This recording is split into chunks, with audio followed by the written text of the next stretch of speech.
Good morning! Good morning! It's April 25. It's Friday. So, maaga kami nagising para mamalengke. Kasi magluluto kami ng kinilaw na tuna tsaka bok choy Tagalog. Favorite ko yun pareho, yung dalawa.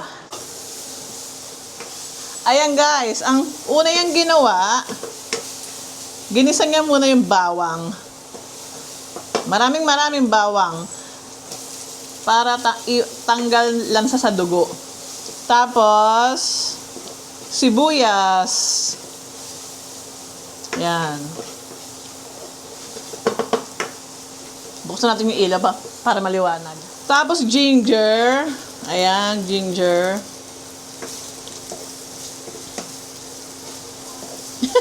May batang nangangain ng paa ko. Ayan, oh. May batang nangangain ng paa ko. Nagkapapansin. Ginger. Candice, come! Yan, maraming ginger para masarap. Para lang para lang siyang dinuguan. Ang difference lang nito, medyo mas konti yung dugo, tsaka may miswa. Ayun. Yan. Ano na next dyan? Yung na karne? Ha? Oo.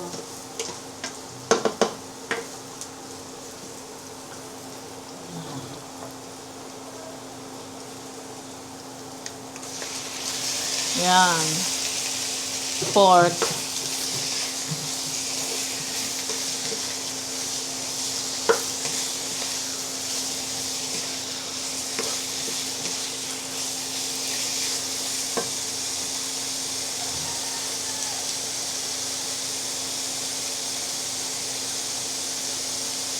Ilagay niya na yung baboy. Tapos maraming paminta na yung next. Ayan na guys, paminta. Pamintang durog. Tapos patis na Thai. Masarap yan, yan. Hindi siya malansa, tsaka hindi na mumuo pag tumatagal. Masarap ang Thai patis. Kasi, manamis-namis siya, oo. Tapos, hindi siya ganong maalat. Nga alam, medyo mahal. Alam niyo ba, galing pa yan ng Thailand, yan. Galing pa ng Thailand yan. Inuwi ni baby yan. Sarap. Grabe. I can smell it. Ito pala ang aking super cute na anakish. Ayan, kilala niyo na to, of course. Si Candice na makulit. Candice? Kiss. Ay, sungit niya, no? Masungit po yan. Ayan, oh. Ay, yun. Kinis nga ako, di ba? Ang galing. Babay ka na. Mamaya na uli. Doon ka na sa bed mo. Punta ka na sa bed mo, okay? Okay. Ayan na, guys. After ilang minutes, lalagyan na ng tubig. Ayan. Para mas lumambot siya. Yun. Sarap. Ayan na, guys. Ilalagay nga na yung dugo. Yan na. Fresh blood of the pig.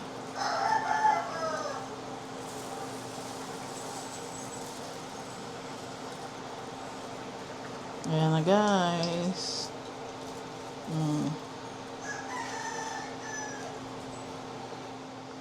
Yan, dapat niyang continuous halo. Sige po. Kasi pag hindi mo siya hinalo, magbubuo-buo yan. Di ba? Parang dinuguan lang yan. Bibi, naiinis na. Si Candice. Yung bata rito, isa talagang kulit eh. 2 cups ng nilalagay. Ayan. What is this? Bakit? Masyadong madami, lalapot ng bongga. Carry lang yan. Yan. Ooh. Sarap na guys, no? Oh my God. Sarap. Pero walang lasa yan, mahal pag ano, konti lang. Sarap, man.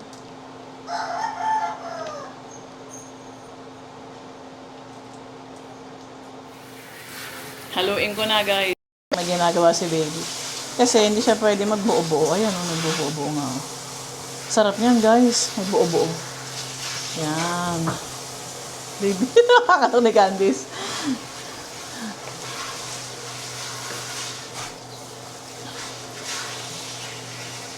Ayan, nakikita niyo ba yan? Sarap niyan. Mas mamaya magme-meswa pa yan. Oh my God. Sobrang sarap. Lagyan ng mahal ng suka para umabot sa Mandaluyong. Ayan guys. Nilagyan na ni baby ng ng siling pangsigang. Siling or siling haba, 'di ba? Tikman na natin. Ayan oh.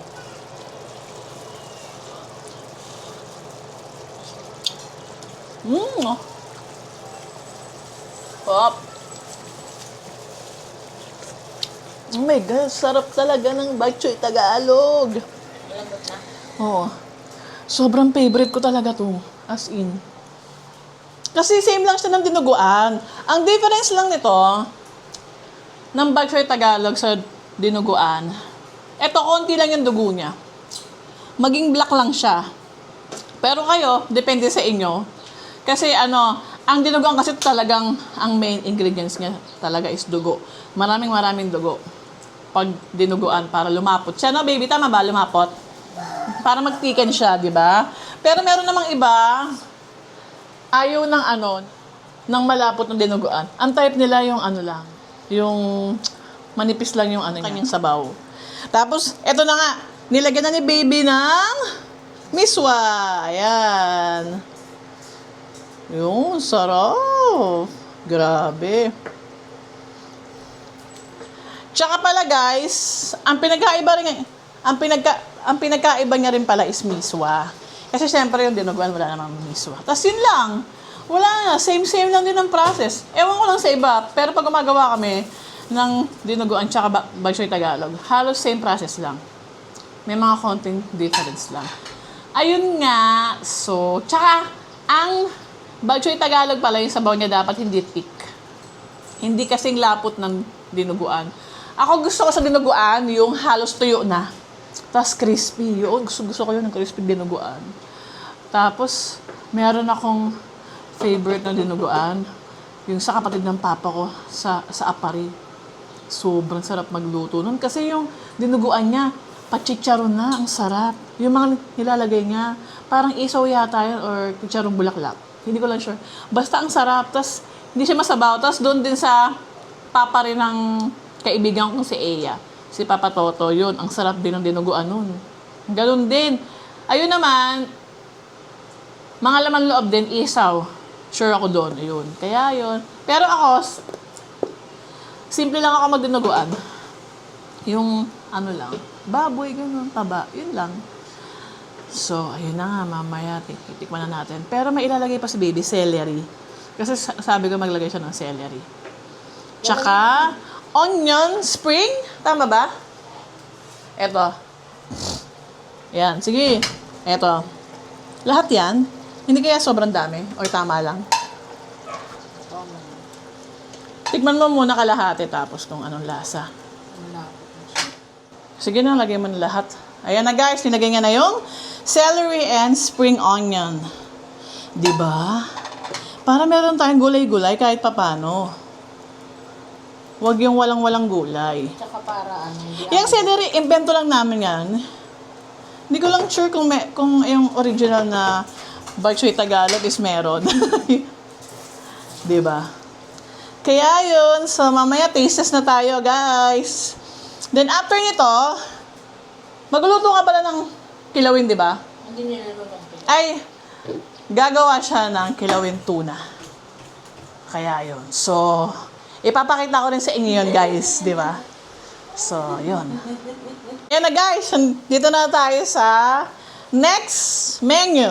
Ang kilawin ni Baby. Ito yung mga sangkap.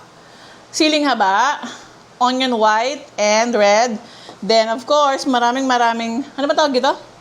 Ginger, luya, and then garlic, bawang, tapos maraming kalamansi, then paminta, tapos of course, pampadagdag, ang pipino, at eto na ang tuna. Fresh yan, galing palengke yan. Yan. Ang sarap niyan, guys. Sorry. Ang sarap niyan sa iced tea. Iba ngayon, parang ang sarap-sarap ngayon ayan na, ilalagay nga na. Ganun lang guys, halo-halo lang.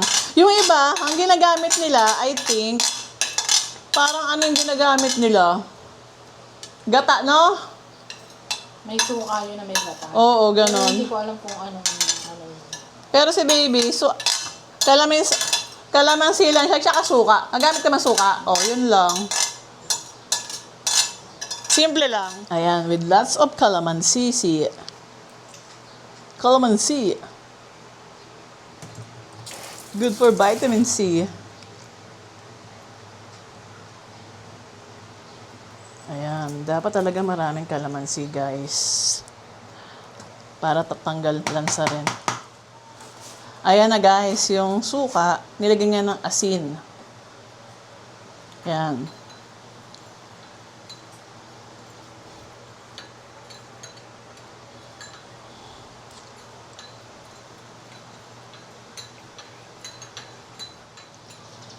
Ayan na guys, yung suka, nilagyan niya ng konting asukal, di ba? Para mag-balance lang. Yun. Tapos haluin niya ng slight lang, para hindi madurog-durog. Kasi pag hinalo niya ng bongga, madudurog yan.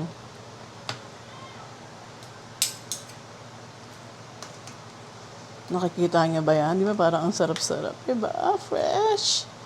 Woo! Naalala mo yung kinain natin sa Greenbelt ba yan na sobrang sarap na tuna? May mayonnaise yun eh. Di ba yung kasama natin si na Eya? Tsaka si Are. Naalala mo na yung Japanese restaurant. Ang sarap guys. Oh my God. Ayan na. Naluluto na siya sa suka.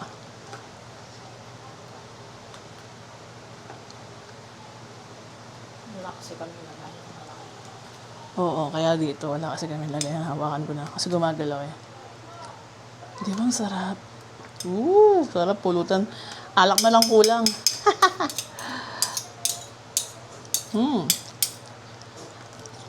Oh my God, sarap. May. Sarap. Tikman ko guys Malinis kamay ko. Ito. Para fresh na fresh. Ayan. Nakikita niyo ba? Sarap! Oh my God.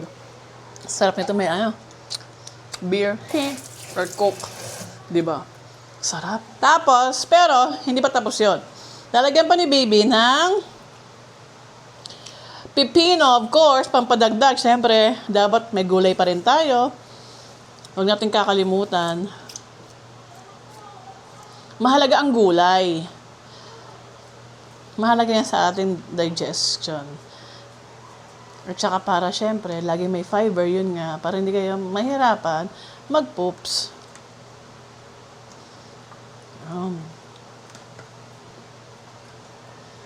Ayun na guys, ang sarap. OMG. Ang hang gusto mo? Ayaw mo? Mahang na eh. Ay, naaanghangan ka na?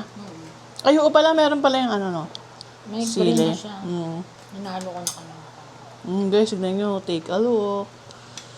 Diba? Sobrang sarap niyan. Diba? Tapos yun tapos baka makagawa ko mamaya ng mochi. I'm not sure pa kasi sobrang init. Ang hirap kumilos as in grabe. Guys, ito na! Diba? Ang sarap. Batchoy Tagalog and kinilaw! Ayan. Sarap. Ang sarap kaya nito. Subukan nyo to, ang sarap nito. Damihan nyo lang yung luya. Tapos yung celery, optional lang yun. Bahala kayo kung type nyo. Kasi kami, invento lang namin yun. Para lang tanggalan sa lang din. Harap. Pero kung marami naman kayong healthy yung lasa, no? Kung marami kayong ilalagay na luya, okay na din. Kasi, may mga taong ayaw ng celery. Dahil strong yung flavor, di ba? Harap. Grabe. Tapos, ito. Ang kanyang win-win. Yan. Guys, tignan nyo, di ba? Nakikita nyo ba yan? Oo, ha?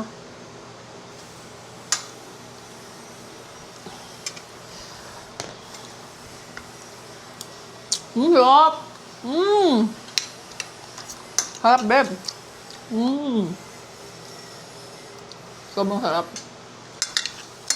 I love talaga tuna. Kahit sa Japan, naku, ang sarap talaga ng tuna. Ayos siya. Sarap talaga.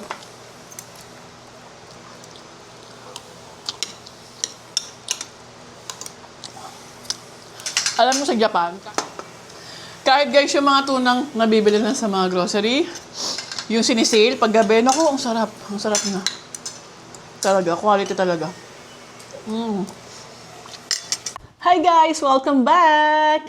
Ayun na nga, naisipan ko ngayon gumawa na dango or mochi. Ayan. Ayan. Marami kasi siyang iba't ibang klase ng mochi eh.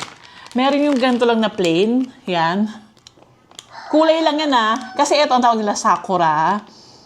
Yung cherry blossom. Ito, green tea. Pero color lang yan. Wala siyang flavor. Tapos yung white, hindi ko na alam. Pero yung lasa niya, yun nga, iisa lang naman. Wala naman siyang flavor.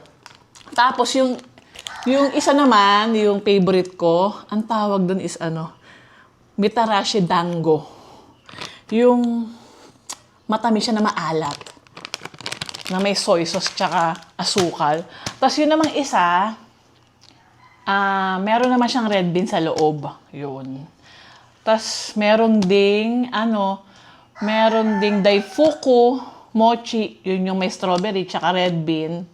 Tapos meron ding ang nilalagay nila, ano ba yung nilalagay nila? Nakalimutan ko. Ayun, meron ding warabi mochi na soybean. Soybean naman yung pinang-roll nila. Para yung labas, mapowdery siya. Ito yun, Ito.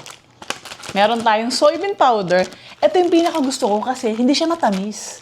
Tapos tamang-tama lang yung lasa. Kahit bland siya sa akin, parang ang sarap-sarap. Kasi lasang-lasa yung soybean. Though, hindi siya matamis eh. Hindi rin siya maalat.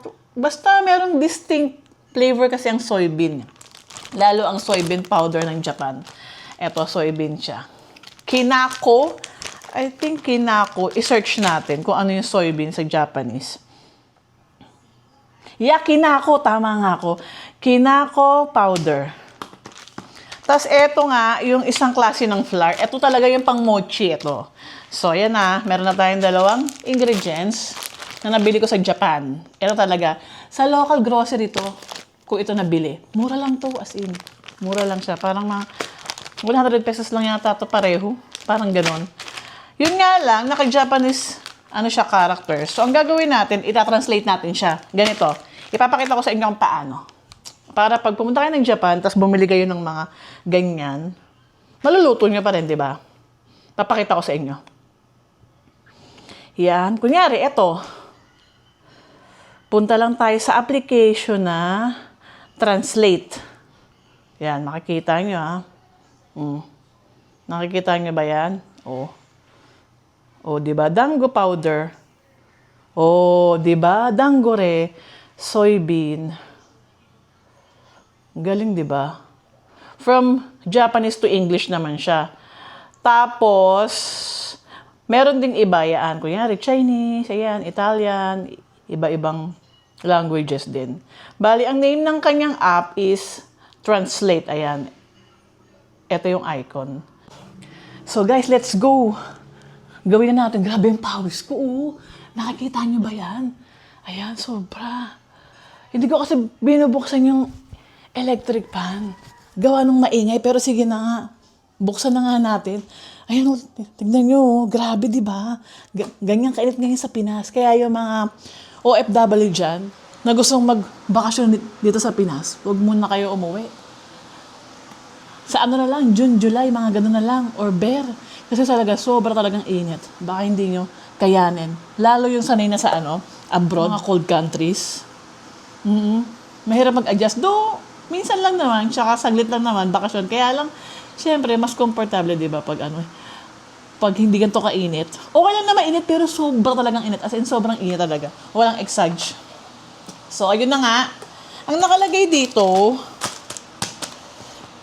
eto, tinranslate ko na siya. Meron naman siya mga picture. May picture din siya. Ano daw, tutunawin mo siya sa water. Like, eto is 200 ml. Or 200 grams. Yung tubig niya, 160 ml. And knead well until it is as soft as an earlobe. Roll this with your palm and roll it up. Ganon. So, wala naman sinabi kung hot or cold. Basta tubig lang siya. So, ayun na nga. Gawin na nga natin. Hindi ko alam kung uubusin ko to. Siguro susubukan ko muna half. Kasi baka hindi namin maubos ni baby. Meron naman ako ditong measuring tool siya. Iwa 100 ml ko lang siya. Kasi baka di ko maubos. 100 lang muna tayo. Yan. Ay, nagulat naman ako sa'yo, baby. Sige. Kaya lang makikita ka sa on cam. Ay, nga magpakita. Yung maarte yan eh. Yan. 70. 100 lang muna tayo, guys. Kasi baka di natin maubos. Hindi ko alam kung ito rin yung ginagamit ng warabi mochi eh. Kasi sa Japan, marami ng klase ng flour. Meron silang specific na flour for dango, for mochi, for ganitong mochi. Pero ito kasi nakalagay, dango pwede, tsaka yung mitarashi mochi. Ewan ko lang yung warabi. Pero same lang siguro. Yun nga lang medyo iba ng texture. Kasi yung warabi mochi, ito yun. Mapakita ko sa inyo. Warabi mochi. Meron ito sa mga ano bang tawag dito? Meron ito sa mga donkey. Ayan. Ayan siya. Nakikita niyo ba? Yung texture niya kasi para talagang gulaman. Oo. Iba yung texture nito eh. Pero siguro pwede na rin. Basta importante meron akong soybean powder. Kasi nga, di ba? Yan nga yun, covered siya ng soybean powder. Kaya lang, papakita ko pa sa inyo mas malapit. Ayan. Covered kasi siya ng soybean powder. Tapos dati, ang favorite ko, ito. Meron ito sa 7-Eleven. Mitarashi Dang. Pero nagsawa na ako. Ayan. Yan, dati favorite ko yan. Kinakain ko lagi yan, Diyos ko. Well, hanggang yung last na ko naman, Japan, yung recent Japan ko, mega kain pa rin ako. Yun nga lang, parang malapit na ako magsawa. Pero masarap to, guys. Tsaka nakakabus. Yun nga lang, medyo weird yung yung flavor niya. So, ayun nga, 100 ml to. Tapos, kuha lang tayo ng siguro 80, mga 50 ml na water. Pero konti-konti lang. Konti-kontian lang natin. Kuha tayo. Ito. Konti-konti daw eh. Konti-konti lang yung paglagay. Okay na yan. Kahit hindi sakto. Tapos eto, 50 ml na water. Sinunod ko lang yung instructions dito. Dito. Konti-konti lang. Tama ba? 50. Okay na.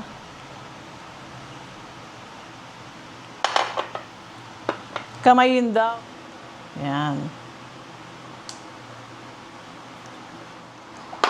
Mag-add pa tayo ng tubig pag kulang. Ayan na guys, papakita ko na sa inyo. Tininin! Makalat lang to. Parang nga siyang bilo-bilo. Eto na guys. Di ba?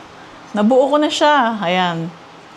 Tapos, habang ginaganito ko siya ngayon, nagpapakulo na ako ng tubig. Mabilisan lang to para lang siyang pinindot or palitaw.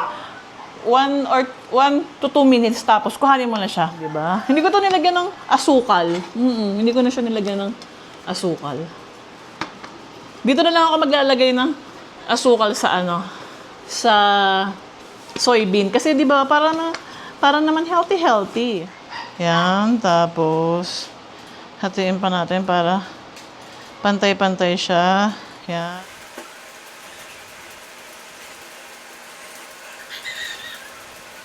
Subukan naman natin, mga ilang piraso lang muna.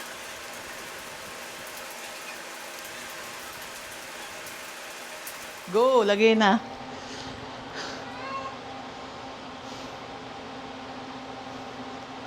Yan, 1 to 2 minutes lang yan, guys. Tapos, pwede nang tanggalin. Yan. Diba? Guys, ito na! Are you ready? Oh my God, I'm so excited! Iba nga yung itsura niya. Tsaka tignan mo, wala siyang crack-crack. Unlike pag ang ginamit mo glutinous, yung sa atin, may crack. Ayan oh, malinis nga. Okay, guys, let's roll! Ay, lagyan mo pala ng sugar to. Gusto mo? Wag na. Wala yung lasa. Ayan na guys. Titikman muna namin na. Oh my God! Ayan guys oh. Ang ganda talaga ng texture niya. Oh my God! Ito na nga siya! Ang sarap! Kumikembot-kembot pa ako. Sarap. Anong lasa niya? Matamis? Kaya, As in, ay!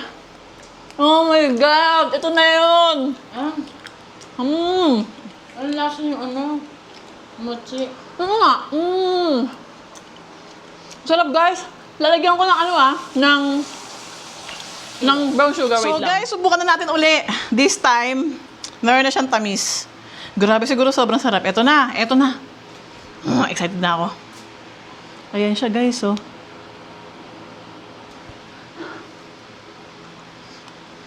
Hop! Oh my God!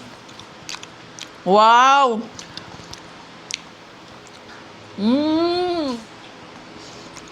Grabe ang lakas mo amoy ng soybean, no? Itong soybean, para siyang may kick ng alat sa huli. Parang mane, di ba? Meron siya, talagang lasa mo yung nati flavor na parang may konting kick ng alat. So, success tayo dyan. So, ayun na nga guys, tatapusin ko na yung aking vlog dito kasi mahaba-haba na siya, puro pagkain na to. So, see you on my next vlog. Bye-bye guys, thank you for watching!